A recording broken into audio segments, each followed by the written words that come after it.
Before I was a teacher, I was in sales. Before I was in sales, I worked for Starbucks for 10 years.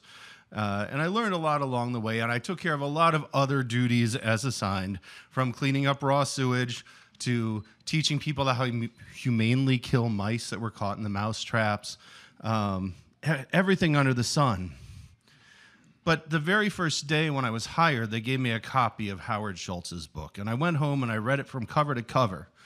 And the man has flaws, we all do, but he had this beautiful idea of Starbucks being the third place.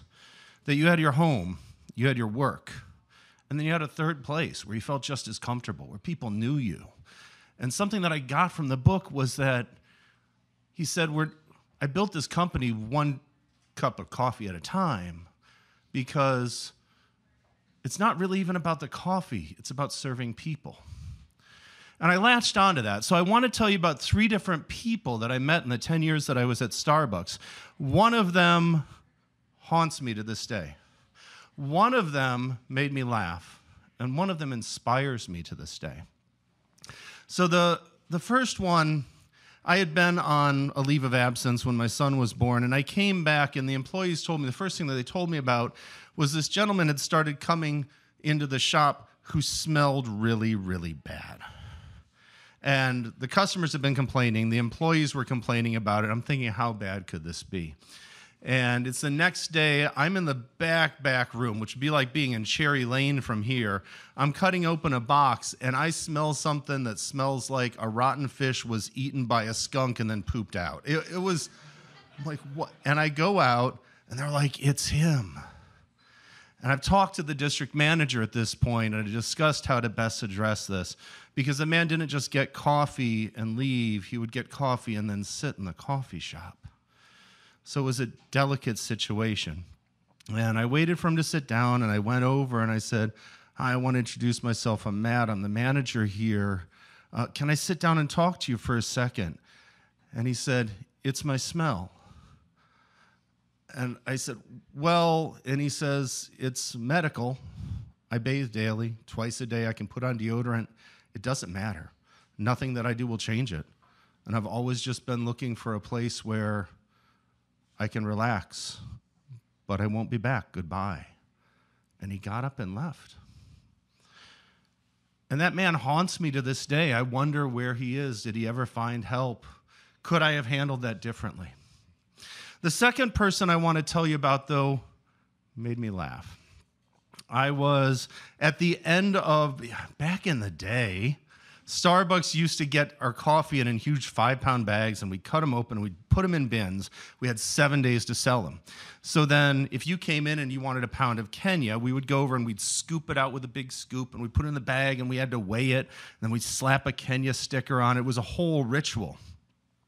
So I'm down in Beanland scooping beans one day, and this guy comes over to me, and he is stoned out of his gourd. Quintessential hippie. He's got on the Guatemalan shirt. He's got a rag tied around his head. And he comes over and he says, hey, man, come here. So I move over closer to him. I'm a little bit nervous. And he says, no, man, closer. So I'm leaning over the counter cautiously. He's like, no, you got to be really close. So I get in as close as I'm willing to get. I say, what is it? He says, dude, when they legalize the ganja, you're going to be the first one selling it. I said, me? Why me? He's like, no, the Bucks, man, the Bucks. I'm like, why is Starbucks going to be the first one? He's like, man, you are all set. You got your scales here. You got your baggies. You even got the stickers. You got your Colombian. You got your Guatemalan. It's one of my fondest memories. But the other person that I want to tell you about was one of the regular customers. And it was our goal, with all of the other duties that we had, to try and make these people feel like home. But this woman flipped the script. From the first day that she came in, she asked me my name. We didn't have name tags then. When we had downtime, she asked me about my family. She got to know about them. She would come in and say, hey, how's Rowan? How's Douglas? What's going on in their lives?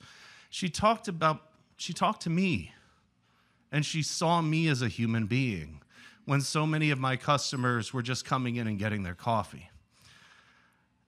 And she stuck with me. We had many memorable conversations during downtime.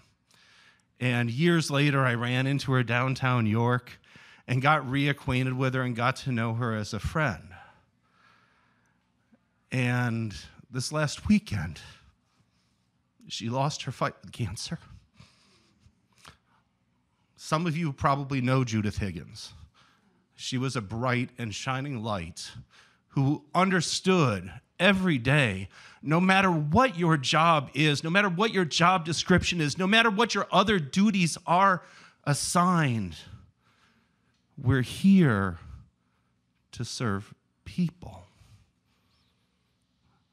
And in her memory, I hope we can all remember that.